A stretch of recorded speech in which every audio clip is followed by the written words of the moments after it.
Salut YouTube, bienvenue dans cette nouvelle vidéo. Donc aujourd'hui, on va parler des séries que j'ai terminé de visionner récemment, pendant le mois de mars. Voilà, donc il y en a quand même une petite vingtaine. Il y en a pas mal qui étaient dans ma pile à voir du mois dernier. Je les ai pas encore toutes vues, pas toutes celles de ma pile à voir, mais j'en ai quand même vu une bonne partie. Donc voilà, donc je vais commencer tout de suite pour pas perdre de temps. Et j'ai décidé de commencer d'abord par les séries qui m'ont moins plu, voire déplu, et puis finir par ce qui m'a le plus plu, parce que bah, pour finir sur une note positive, voilà. Donc tout d'abord, la série qui m'a, disons le plus, déplu en ce mois de mars, c'était une série que j'attendais, enfin une saison que j'attendais avec impatience.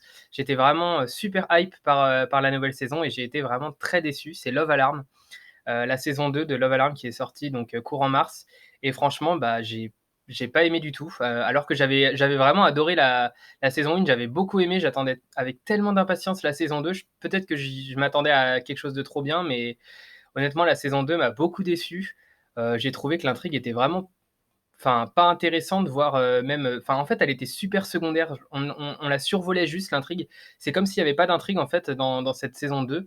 On était vraiment, concentrés à fond sur le couple, entre Ye Young et Kim Jo-jo. Alors même si j'adore leur couple, je les trouve super mignons, super attachants, mais faire 6 épisodes de 1 heure sur ça, bah, c'est vrai que c'est assez lourd à force. C'est même pas intéressant du tout, à regarder. Surtout qu'ils ont eu une façon super bizarre de procéder, pour la deuxième saison. C'est qu'en fait, bah, Kim Jo-jo et Ye Young se parlent presque pas, mais nous, tout ce qu'on entend, c'est les pensées qu'ils ont. Genre, quand on à l'image, on les voit qu'ils sont juste en train de se regarder et nous, on entend tout ce qu'ils pensent. Mais c'est super bizarre, du coup, ça donne un effet, mais trop bizarre. Ils se parlent pas, ils se regardent et voilà, et enfin, c'est trop bizarre. Et ça, déjà ça, dès le début, j'ai trouvé ça pas pas, ça m'a pas plu. Je trouvais que ça rendait la saison super molle, les épisodes super mous. Ça mettait vraiment, ça mettait du temps. J'avais même presque la flemme de finir les épisodes alors que j'avais adoré la saison 1. Et bon, déjà rien que pour ça, je me suis dit au début: «Ouh là, ça je pense que ça part pas dans l'optique que j'attendais en tout cas, et donc ça part dans une optique que j'aime pas trop». Et en plus de ça, je trouve que le personnage de Kim Jojo, bon, c'est mon personnage préféré de la série. En même temps, c'est le personnage principal et bah, vous savez que j'adore les je suis souvent, les personnages principaux, c'est souvent mes personnages favoris. Donc là, bah, Kim Jojo, c'est mon personnage favori et je trouve que mais elle n'a même pas la place de respirer, en fait. Enfin, c'est incroyable parce qu'évidemment, il y a un énième triangle amoureux. Bon, ça, à la limite, on pouvait s'y attendre parce que c'était déjà un peu le cas dans la saison 1. C'est juste que là, ça a un peu changé. Le triangle amoureux, c'est toujours le même, mais ça a un peu changé, quoi. Et donc du coup, là, donc il y a un triangle amoureux et Kim Jojo, j'ai l'impression qu'elle ne peut mais même plus respirer, quoi. D'un côté, elle a son petit ami Ye Young, qui lui envoie sans arrêt des messages, qui est sans arrêt là, genre, elle est ils essayent de rendre ça mignon, mais je trouve que c'en est presque lourd à force, en fait. C'est-à-dire elle est à sa boutique en train de travailler, elle se dit: «Oh, je me demande ce que, Ye est en train de faire», et Ye arrive à la boutique et c'est sans arrêt comme ça: «Est-ce que tu veux que je vienne te chercher? Est-ce que tu veux aller là? Est-ce que je t'emmène là? Est-ce que tu veux venir avec moi là?» C'est sans arrêt, sans arrêt, sans arrêt. Et à côté de ça, donc elle a, c'est Sunho, je crois, qui n'arrête pas, enfin lui, il est carrément, problématique. Enfin, je trouve le personnage ultra problématique. C'est du harcèlement, littéralement. Il va toujours la voir, il l'engueule sans arrêt, il dit: «Mais il faut que tu reviennes avec moi», sans arrêt, sans arrêt, sans arrêt. Enfin, le per je déjà, je n'aimais pas du tout Sunho dans la première saison, mais alors là, dans la deuxième saison, c'est encore pire. Enfin, le personnage, c'est juste du harcèlement ce qu'il fait, c'est incroyable. Il est sans arrêt sur les côtes de Kim Jojo. En plein milieu d'un cours, il va la voir. En plein milieu d'un cours, il rentre dans une salle et il va la voir comme ça et il la fustige. Enfin, mais qu'est-ce que c'est que ça? Je me mettais à la place de Kim Jojo, mais j'étais là: «Mais attends, mais c'est pas possible, il y a un problème, ça ne va pas». Et du coup, voilà, et c'est pas censé être ça l'intrigue, mais du coup, la saison 2, bah, on voit quasiment que ça, en fait. C'est quasiment ça l'intrigue principale, alors que dans l'autre saison, dans la saison 1, c'était quand même une intrigue assez secondaire. Là, ils ont décidé de le passer en intrigue principale, et l'intrigue du Love Alarm, qui était censée être l'intrigue principale, devient l'intrigue secondaire. Donc du coup, bah, moi, ça me plaît beaucoup moins, et bah, voilà, je trouve qu'il y a plein de problèmes. Enfin, déjà, le personnage de Sun-Ho, je sais pas si c'est le personnage qui est comme ça ou si c'est le jeu d'acteur, mais on a l'impression qu'il est toujours de mauvaise humeur, il est jamais content, il est toujours poker face, enfin, il est toujours comme ça, il parle toujours comme ça, enfin, c'est trop bizarre. Déjà que je n'aimais pas avant, mais alors là, je l'aime encore moins, enfin, même je déteste le personnage, j'en avais trop marre de le voir sans arrêt. Et voilà, et entre ça et puis, bon, j'aime bien Ye Young, j'aime bien son personnage et j'aime bien le couple Ye Young et Kim Jojo, mais là, ils en font trop, quoi. C'est pas possible. Enfin, je sais pas s'il y aura une saison 3, mais honnêtement, ça m'intéresse pas vraiment de la regarder tellement j'étais déçu par la saison 2. En plus de ça, le créateur de Love Alarm qui était censé être mort, apparemment, en fait, il est pas mort. Enfin, c'est trop bizarre, en fait, apparemment, il est pas mort, mais en fait, il est mort. Enfin, j'ai pas trop compris, c'est vraiment flou et en plus, je ne vois pas l'intérêt de le faire revenir. Enfin si, il y a quand même un intérêt parce que c'est le seul à pouvoir enlever le bouclier que s'était fait installer, Kim Jojo. Donc le bouclier, en gros, pour ceux qui ne sauraient pas, c'est, quelque chose qui empêche de déclencher le love alarm d'une autre personne. C'est-à-dire que quand vous êtes, amoureux d'une autre personne, ça ne déclenche pas son love alarm si vous avez le bouclier et c'est seul le créateur de love alarm peut installer et désinstaller le bouclier sur, le téléphone de quelqu'un. Donc voilà, donc et Kim Jojo se l'est fait installer, le bouclier, et en gros, pendant toute la saison, elle réfléchit si elle ne devrait pas plutôt l'enlever. Elle a très envie de l'enlever, et, enfin, et elle peut pas parce qu'elle ne connaît pas enfin, elle sait pas qui est le créateur. Après, elle voit que le créateur est mort. Enfin, bref, c'est un peu brouillon, et voilà. Et normalement, c'est censé, enfin, en tout cas pour moi, c'est censé être ça l'intrigue principale parce que c'était l'intrigue principale de la saison 1, mais non, pas du tout. Dans les premiers épisodes, on n'en parle vraiment pas. Les derniers épisodes, l'épisode 5 et l'épisode 6 sont un peu mieux, mais voilà, globalement, j'ai pas aimé et je suis vraiment, vraiment, mais super déçu de la saison. C'est dommage parce que j'avais adoré la saison 1, et voilà, donc je suis assez déçu de cette saison. Donc voilà, pour la première série que j'ai regardée, bah, c'était pas glorieux. 2e série que j'ai regardée et que j'ai pas vraiment apprécié non plus, c'est Ginny and Georgia. Je sais que c'est une série que, beaucoup de gens ont appréciée. Ça a été très longtemps dans les tops, Netflix. Je crois que ça y est encore alors que ça fait plus d'un mois que c'est sorti, donc c'est vraiment une série populaire. Mais honnêtement, j'ai pas accroché. J'ai trouvé ça, bah, très moyen. Déjà, ça paraît surréaliste, ça fait un peu le genre de série américaine où il y a des fêtes, complètement tarées, où, c'est une maison gigantesque et qui sont 70 dedans à être, enfin, projet X limite. Enfin, ça fait un peu cet effet-là, mais dans un autre décor. C'est-à-dire que donc pour raconter rapidement l'histoire, en gros, c'est l'histoire d'une mère et de sa fille, qui vont déménager, arriver dans une nouvelle ville. Et en gros, la mère a obtenu l'héritage de son ancien mari. Voilà, et il avait beaucoup d'argent, donc elles sont assez riches. Il y a toute une intrigue autour du fait de récupérer l'héritage, tout ça. Mais voilà, elles arrivent dans une nouvelle ville et la mère, elle, fait tout pour protéger ses enfants. Elle les surprotège, enfin, voilà, mais elle est vraiment étrange, la mère. Enfin, elle a un comportement vraiment étrange. Et à côté de ça, il y a la fille, donc qui arrive dans la nouvelle ville, pareil, donc nouveau collège, tout ça. Donc le premier épisode, donc ce que moi j'ai trouvé vraiment mais surréaliste. Premier épisode, donc elle arrive dans la nouvelle ville, il rencontre les voisins rapidement. Deuxième épisode, le voisin, donc la fille, donc Ginny, c'est la fille, et le voisin ont 15 ans, hein, je précise. Et deuxième épisode, donc il y a le voisin qui grimpe par la fenêtre à la maison bah, de la fille, en fait. Donc il rentre par la fenêtre, il rentre dans la chambre de la fille par la fenêtre, et ils couchent ensemble. Deuxième épisode, ils se connaissent depuis un épisode. Je trop, déjà, ça m'a mis, mais enfin, pas mal à l'aise, mais j'ai trouvé ça, mais trop bizarre. Vraiment, enfin, c'est impossible que ça arrive. Déjà, la situation est super bizarre, mais même, enfin, c'est d'où il se permet de rentrer dans la chambre de la voisine comme ça en passant par la fenêtre, alors qu'ils ne se connaissent à peine. Enfin, trop bizarre. Et voilà. Et en plus, sachant que, ah oui, parce que ça aussi, c'est assez particulier. Dès donc le deuxième épisode, on apprend que bah, la fille sort avec un gars du lycée. Donc ça y est, ils sont amoureux, ils sortent ensemble. Deuxième épisode. Et voilà. Et en même temps, elle le trompe déjà avec le voisin, enfin le voisin qui s'immisce chez elle comme ça, enfin n'importe quoi. Déjà, j'ai été complètement sorti de la série dès le début. J'étais là, mais qu'est-ce que c'est que ça? Enfin, franchement, heureusement, la série par la suite s'améliore. Au début, il n'y avait pas vraiment de personnages que j'appréciais. Enfin, je trouvais tous les personnages bah, saoulants en fait. Enfin, vraiment, genre la mère, enfin, tous les personnages me saoulaient. Il y a alors les deux voisines, donc les mères, du coup, donc la mère du coup du gars qui va chez la fille. Ah, c'est un peu bizarre. La mère du voisin, donc celui qui s'est introduit chez Ginny. Elle se fait amie avec la mère de Ginny, donc Georgia, et je crois que c'est à l'épisode 3 ou 4, ils sont en train de se défoncer sur le balcon, en train de fumer toutes les deux. Elles sont mortes de rire. Il y a les enfants enfin, elles rencontrent les enfants. Enfin, c'est vraiment super bizarre. Que ça paraît vraiment série américaine improbable. Je sais pas si c'est américain d'ailleurs, j'ai pas regardé, mais c'est ça toute la série en fait. C'est que des trucs comme ça totalement improbables.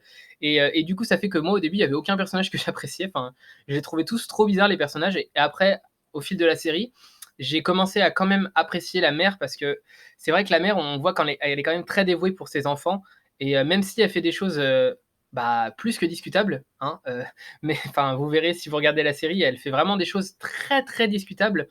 Mais c'est vrai qu'on voit quand même qu'elle est à fond pour ses enfants et ça, c'est cool. Donc le personnage m'a moins déplu à ce niveau-là et après par la suite, j'ai, la meilleure amie de Ginny que j'ai appréciée. J'ai bien aimé le moment, toute l'intrigue autour du fait que, bah, du coup, en fait, la meilleure amie de Ginny, c'est la sœur, bah, enfin, c'est la voisine de Ginny et donc c'est la sœur du gars qui s'est infiltré chez elle.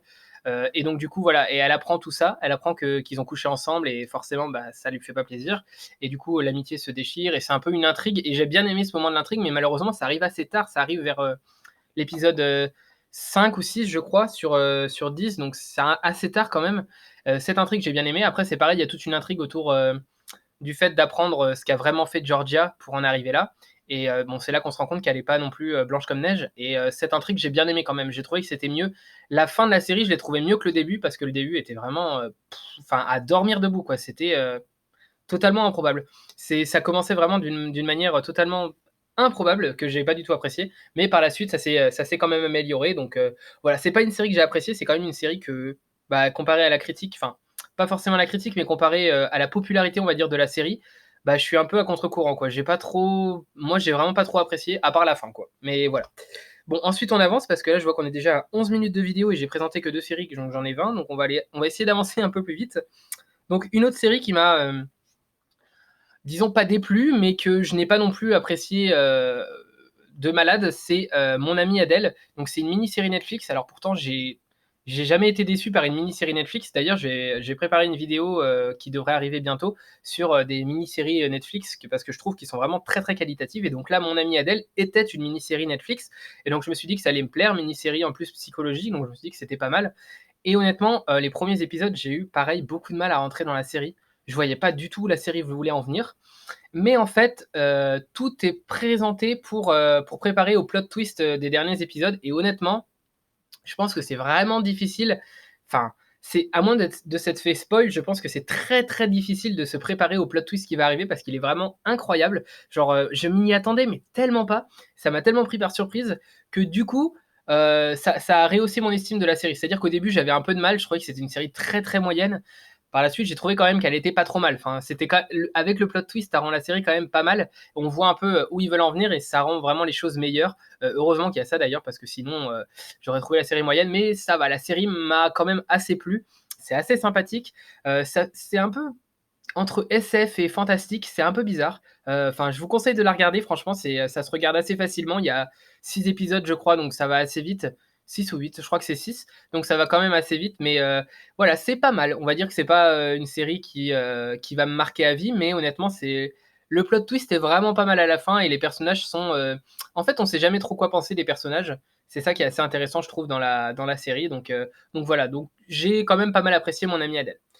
Série suivante, donc une série qui est sortie il y a assez récemment, enfin c'était le mois dernier, mais c'était je crois la deuxième partie du mois, qui a été beaucoup, pubée sur les réseaux par Netflix. C'est, alors Tribes of, Europa ou Tribes of Europa, je sais pas comment on dit, enfin bref. En tout cas voilà, c'est cette série donc ça se rapproche un peu de The Undead, pour ceux qui connaissent, The 100 comme, on prononcerait en mauvais anglais donc voilà donc Tribes of Europa en gros c'est des clans, qui sont un peu dans un monde post-apocalyptique, une terre qui a été, totalement, ravagée par je ne sais trop quoi. Je crois qu'il l'explique au début, mais je me rappelle plus si c'est une catastrophe nucléaire ou, quelque chose comme ça, bref et donc il y a vraiment énormément de clans en Europe. Du coup, nous, on se trouve en Europe et il y a plein, plein de clans. Il y a le clan de la forêt, il y a vraiment plein, plein de clans. Il y a le clan qui habite en ville et tout et honnêtement, le début, ça m'a vraiment beaucoup plu. J'ai vraiment trouvé ça sympa. Déjà, j'avais envie de la regarder et ouais, ça m'a vraiment pas mal plu. Alors après, il y a tout un c'est ah, c'est vraiment bizarre. Après, il y a tout un en gros, si vous voulez, je me rappelle plus le nom exactement du clan, mais en gros, le clan de la forêt, ils essayent de s'infiltrer dans, le clan de un peu un clan qui serait considéré comme un clan de méchants, et ils essayent de s'infiltrer, en fait, à l'intérieur de ce clan et il y a tout un délire sadomaso trop bizarre. C'est pareil, j'ai pas trop compris ce que ça venait faire là. Mais voilà, en gros, c'est l'intrigue, bah, ils vont essayer de s'infiltrer en gros à l'intérieur de ce camp de ce clan, pour essayer de délivrer les membres de leur clan à eux qui ont été faits prisonniers. Enfin voilà, c'est un peu l'intrigue de la série, de la saison en tout cas et honnêtement, c'est pas mal. C'est pas, c'est pas quelque chose qui va me marquer, mais j'espère qu'il y aura plus de saisons parce que l'intrigue est vraiment pas mal. En tout cas, moi, j'ai plutôt bien aimé.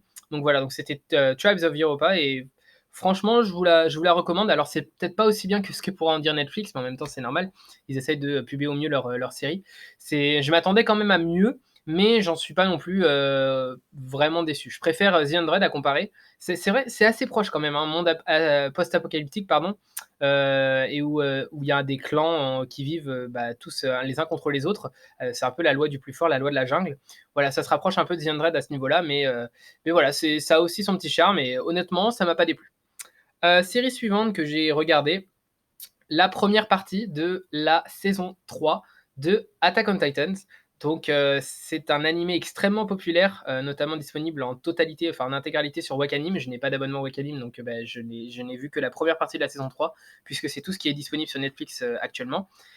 Honnêtement, j'ai adoré la première saison, j'ai adoré, la deuxième saison, j'ai beaucoup aimé. La première partie de la saison 3, je la trouve un peu moyenne. Alors je pense que c'est parce que toute l'intrigue va se démêler et va commencer à vraiment avancer dans la deuxième partie de la saison 3. Donc là, comme c'est que la première partie, bah, c'est peut-être un peu normal. J'ai pas grand chose à en dire, honnêtement. Il se passe vraiment pas grand chose.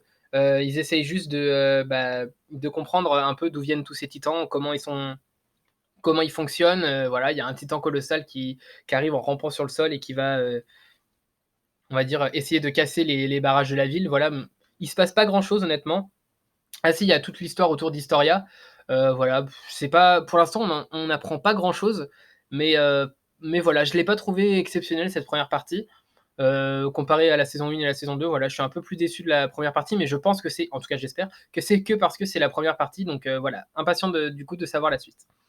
Série suivante que j'ai regardée, donc je vais pas en parler très en détail, enfin beaucoup en détail ici parce que j'ai consacré une vidéo entière, qui est disponible d'ailleurs, normalement sur ma chaîne actuellement.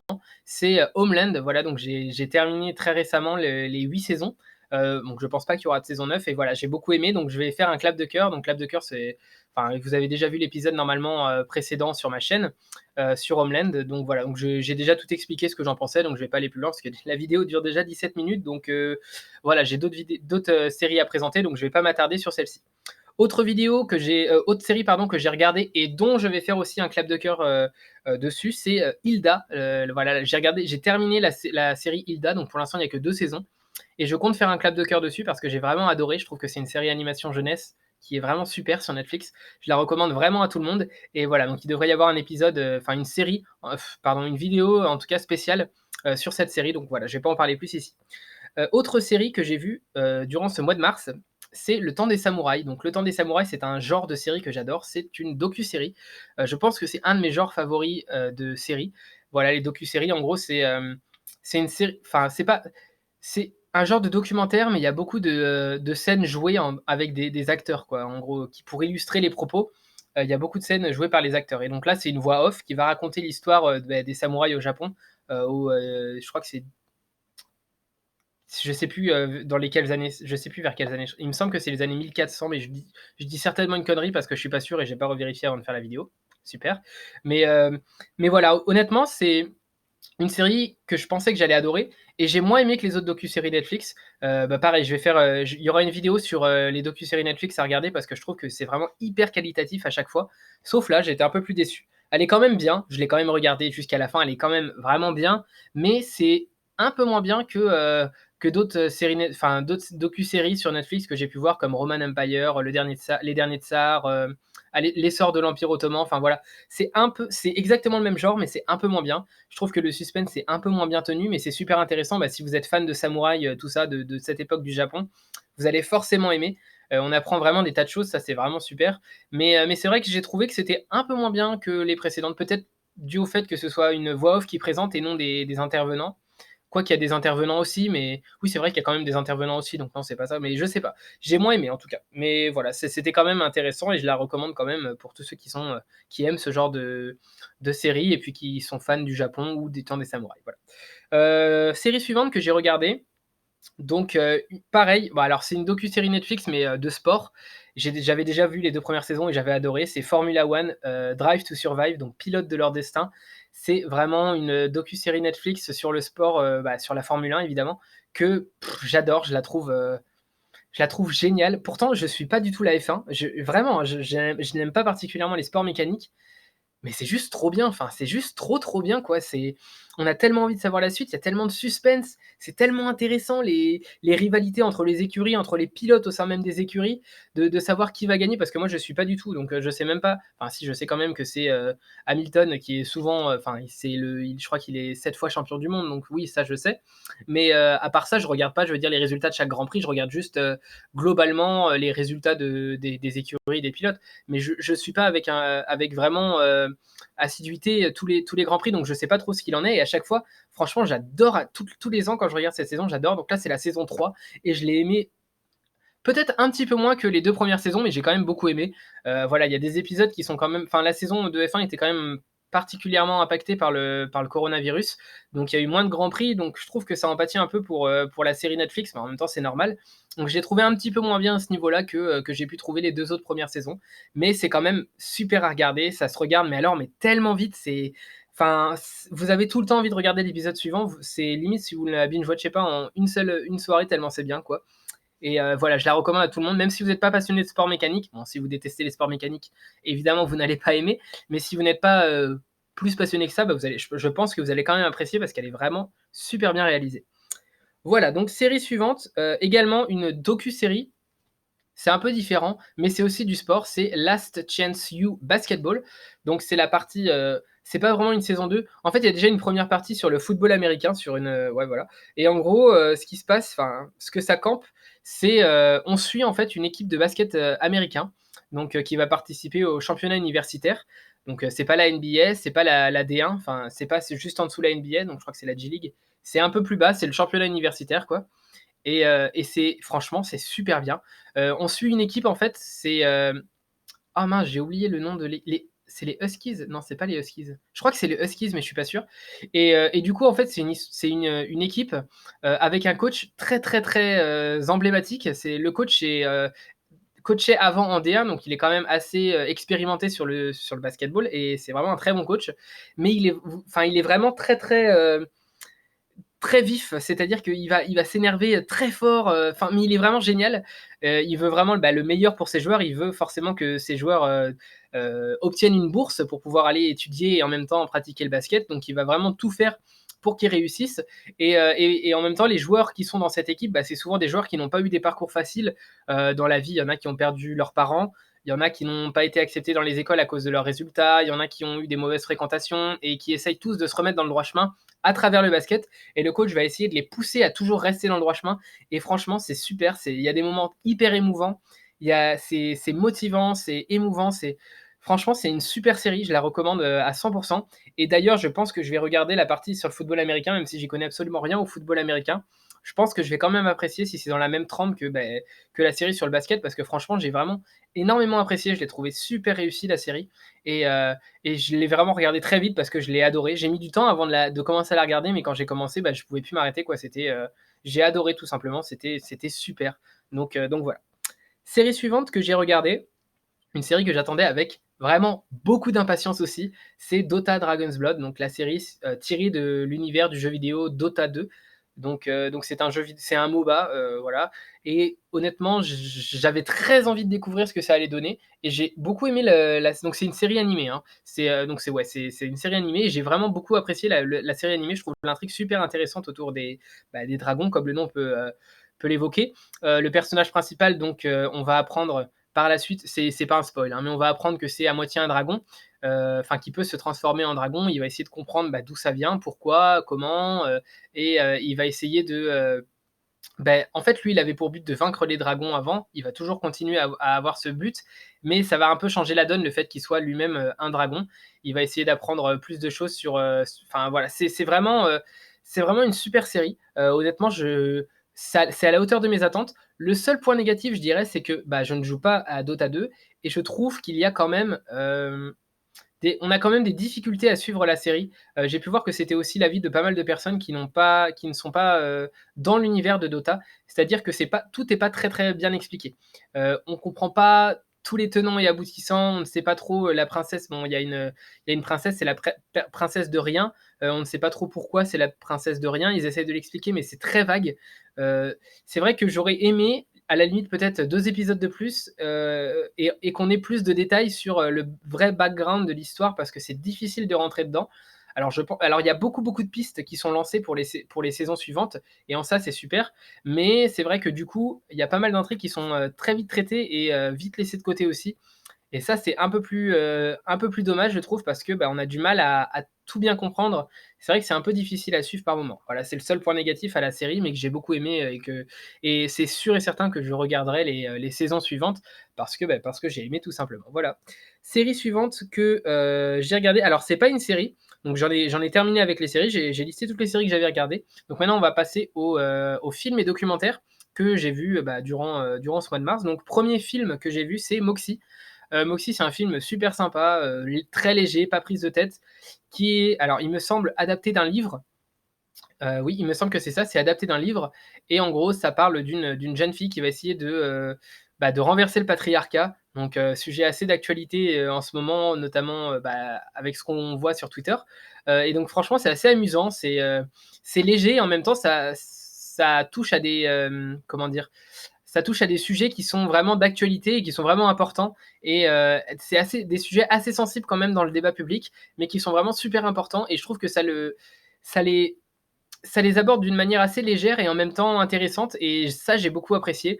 Je trouve que le personnage principal est vraiment super intéressant à suivre. J'ai adoré, je la trouve marrante et en même temps, super engagée, et je trouve ça su enfin, je trouve que sa motivation est vraiment intéressante, et en tout cas, moi, ça m'a poussé à regarder le film jusqu'à la fin. J'ai vraiment beaucoup aimé, enfin beaucoup aimé. J'ai vraiment aimé, disons que c'est assez léger, donc c'est pas non plus un film qui va marquer les esprits, mais voilà, mais c'était sympa. C'est, vraiment un voilà, j'ai bien aimé, donc j'ai passé un beau moment. Honnêtement, Moxie, voilà, je le recommande, c'est plutôt sympathique, puis, bah, voilà, tout simplement. Film suivant que j'ai regardé, donc c'est Pogno sur la falaise. Donc Pogno sur la falaise, c'est un studio Ghibli, un film des studios Ghibli, pardon. Voilà, que j'avais dans ma liste, en fait, je ne suis pas particulièrement fan des studios Ghibli, comme j'ai pu le dire dans d'autres vidéos précédemment. Mais j'avoue que Pogno sur la falaise, j'ai quand même pas mal aimé. Je trouve que le sujet est intéressant. Voilà, c'est très joli, l'atmosphère est plutôt bien. Habituellement, j'ai plus de mal à rentrer dans l'atmosphère des films des studios Ghibli, mais là, honnêtement, bah, ça a été, très très facile pour moi. J'ai beaucoup aimé, et puis voilà, donc pour l'instant, j'ai pas d'autres films des studios Ghibli dans ma liste parce que je ne sais pas vraiment, par quoi commencer. Il y en a tellement, et en même temps, j'ai été déçu par pas mal, donc je sais pas, je suis un peu réticent à l'idée d'en commencer d'autres à chaque fois. Mais bon, pourquoi pas? Étant donné que j'ai bien aimé Pognon sur la falaise, je me dis qu'il y en a peut-être, qui pourraient me plaire, et voilà. Ensuite, autre film que j'ai vu, donc c'est un Disney, Les Nouveaux Héros. Donc Les Nouveaux Héros, c'est, un Disney qui est pas vraiment dans la trempe des autres Disney, c'est-à-dire que c'est vraiment, il y a pas de princesse, tout ça, c'est, un personnage principal qui est un geek, voilà, et en gros son frère a développé un robot je sais plus le numéro, B214, je suis pas sûr, non, non, je dis des conneries. En gros, il a développé un robot qui est censé, aider n'importe quel humain à aller mieux en diagnostiquant les problèmes qu'il peut avoir et en essayant de les résoudre. Voilà, et donc il y a toute une intrigue autour du fait que, bah, son frère je vais pas spoil, mais enfin, j'ai pas envie de vous spoil, mais honnêtement, enfin, ouais, je peux pas trop raconter l'histoire sans vous spoil, donc je ne vais pas trop raconter l'histoire, mais honnêtement, c'est un super Disney, vraiment, c'est un super Disney. C'est, bah, comme j'ai dit auparavant, ça ne ressemble pas du tout aux autres Disney. Ça ressemble beaucoup plus aux films Pixar. Donc voilà, j'ai beaucoup, beaucoup, beaucoup aimé Les Nouveaux Héros, et bah, j'espère qu'il y aura une suite parce que franchement, c'est super, ou alors au moins d'autres Disney dans cette trempe-là, voilà. Autre film que j'ai regardé, alors c'était, un film documentaire, c'est Petite fille. Voilà, c'est un film documentaire extrêmement émouvant, très touchant. Encore, une fois, un sujet d'actualité, bah, très présent, c'est, la transidentité. Donc, on va suivre l'histoire d'une petite fille, qui est, transgenre, et qui va essayer, bah, de se faire, accepter par les gens autour d'elle, mais c'est pas forcément facile parce que, bah, la société est pas forcément, encore prête pour ce genre de choses, surtout quand ça touche à des enfants. Les gens ont tendance à dire que, bah, quand on est un enfant, on est incapable de se rendre compte si on est un garçon ou si on est une fille. Moi, personnellement, je pense que, c'est une chose dont on est, même quand on est enfant, quand on a 8, 10 ans, je pense que c'est quelque chose qu'on sait profondément. On sait si on est un garçon ou une fille, je pense qu'on le sait profondément, et ce, même si on est transgenre, je pense que si on est, dans le corps d'un garçon, mais qu'on est une fille, on sait pertinemment qu'on est une fille. voilà, enfin, en tout cas, moi, c'est mon avis sur le sujet. Je ne vois pas pourquoi je ne vois pas pourquoi des personnes, cis, donc non transgenres, seraient persuadées d'être des garçons et sauraient qu'ils sont des garçons ou des filles et je ne vois pas pourquoi des personnes trans qui ne seraient pas dans le bon corps se tromperaient sur le fait de savoir qui ils sont. Enfin, voilà, je sais pas. Mais en tout cas, c'est un film mais extrêmement touchant, très, très émouvant. Voilà, sur une petite fille, transgenre. C'est vraiment super. Si vous êtes intéressé par le sujet, voilà, je vous conseille vraiment le film. C'est vrai que c'est vraiment super touchant. J'ai vraiment pleuré comme une madeleine devant le film. J'ai pas de honte à l'avouer parce que franchement, c'est vraiment super et voilà, très, très bon film documentaire, voilà. Ensuite, un autre, documentaire que j'ai vu, alors tout de suite beaucoup moins charmant, c'est, Jeffrey Epstein, pouvoir, argent, non, amour, argent, pouvoir, argent, perversion, quelque chose comme ça. Donc, le documentaire sur Jeffrey Epstein. Donc, bon, c'est tout de suite beaucoup moins rose, effectivement, puisque donc Jeffrey Epstein est un pédophile, donc forcément, bah, c'est tout de suite moins amusant comme sujet. Et donc, ça va relater un peu bah, toute l'histoire en donnant la parole aux victimes. Donc, j'ai trouvé ça intéressant. Et le documentaire est super bien fait. Bah, malheureusement, on voit que bah, le pouvoir et l'argent font que bah, on peut toujours s'en sortir. Et ça, c'est vrai que c'est assez effrayant dans la société actuelle. Mais heureusement, il y a une touche quand même d'espoir sur la fin, avec un nouveau procès qui a pu aboutir. Et voilà, donc heureusement, parce que honnêtement, c'est un documentaire très glauque. La façon, enfin, toute la manipulation qu'il y a autour de ça, c'est très malsain, c'est très, très glauque. Et franchement, j'étais mal à l'aise en regardant le documentaire. Et voilà. Mais c'est vraiment un bon documentaire, ça donne la parole aux victimes, ça permet d'éveiller un peu les consciences sur ce genre de pratiques malheureusement parce que bah, c'est vrai que c'est quand même présent dans la société et c'est assez, bah, quand ça touche des personnalités, forcément, ils essayent tous de passer sous silence la chose et c'est vraiment assez horrible pour les victimes. Ce genre d'affaires, c'est quand même vraiment horrible qu'elles ne soient pas entendues, qu'elles ne soient pas écoutées, qu'elles ne soient pas crues. C'est vraiment assez horrible, d'autant plus que là, il y a vraiment toute une partie de manipulation, mais horrible, qui fait que les victimes se sentent coupables, toute leur vie et voilà, c'est vraiment, c'est horrible. J'ai vraiment pas d'autres mots. Le documentaire est super honnêtement. Si vous êtes intéressé pour savoir, bah, les tenants et aboutissants de l'affaire, honnêtement, le documentaire est vraiment bien réalisé et voilà. Mais faut quand même avoir le cœur bien accroché parce que c'est assez glauque quand même, comme documentaire. Un autre documentaire que j'ai vu, c'est Varsity Blues, le scandale des admissions universitaires. Donc là, c'est un scandale qui a eu lieu aux États-Unis vers les années 2015, il me semble, 2010-2015 vers là, où en fait des enfants de célébrités ou des enfants de personnes riches pouvaient rentrer dans des universités sans avoir les résultats qu'il fallait, sans réussir les tests, en passant par un coach entre guillemets. Et ce coach, en fait, ce qu'il va faire, c'est qu'il va photoshopper par exemple vos photos. Il va dire que vous étiez, je sais pas, il va essayer de vous faire entrer dans l'université à travers un programme sportif, parce que c'est vrai que les programmes sportifs vivent principalement, en tout cas aux États-Unis, grâce aux dons. Donc les parents vont pouvoir faire un don au programme sportif et faire croire que leur enfant fait partie de ce programme sportif alors que pas du tout. Et même si l'enfant ne va pas aux entraînements après, bah, c'est pas grave en fait. C'est à partir du moment où l'école a touché le don, bah, c'est bon. Bien sûr, les écoles disent que les dons ne facilitent pas du tout l'entrée dans l'école, ce qui est, bah, à la lumière du documentaire, faux, puisque bah, les personnes qui ont fait des dons et qui ont photoshopé, enfin qui ont menti sur le CV, bah, sont rentrés, notamment grâce aux dons. C'est des dons assez exorbitants, hein. C'est 10 millions, enfin 10-20 millions de dollars, enfin c'est vraiment des trucs exorbitants. Et c'est assez révoltant quand on apprend ça. Franchement, c'est bah, des personnes qui ont du mérite, mais qui n'ont pas forcément les moyens. Elles ne pourraient pas, enfin du mérite. Disons que elles mériteraient de pouvoir rentrer dans cette école. Elles ont les résultats, elles ont les capacités, mais malheureusement elles n'ont pas l'argent. Elles ne peuvent pas rentrer dans ces écoles et à côté de ça, il y a des personnes qui n'ont pas du tout les capacités, mais qui ont l'argent, qui rentrent dans ces écoles à travers des moyens, enfin, au travers du mensonge. Concrètement, c'est en mentant qu'elles rentrent. Moi, je trouve ça vraiment horrible. Franchement, c'est démoralisant et je suis content qu'il y ait un documentaire qui mette ça à la lumière du jour parce que personnellement, j'avais jamais entendu parler, même si c'est une affaire qui a fait quand même beaucoup de bruit aux États-Unis. Moi, j'avais jamais entendu parler de ça, donc voilà. Donc forcément, tout le monde se renvoie la balle. C'est pas moi, c'est pas lui, c'est machin. Donc ça, bah, c'est toujours évidemment. Mais voilà, le documentaire est quand même intéressant et je vous le recommande. Bah voilà, vraiment un bon documentaire. Donc voilà, je le recommande. Et ensuite, J'ai regardé également un autre documentaire tout aussi édifiant, c'est, Seaspiracy alors Seaspiracy ou Seaspiracy, je sais pas trop comment ça se prononce, mais en gros c'est un documentaire sur la pêche industrielle, la pêche, voilà, la pêche, bah, industrielle, oui, c'est le mot, et les ravages que ça peut causer sur la biodiversité. C'est vraiment un documentaire que tout le monde devrait voir. Je crois qu'il y a la même chose sur l'industrie de la viande, je crois que c'est Cowspiracy, quelque chose comme ça. Cowspiracy, enfin bref, quelque chose comme ça.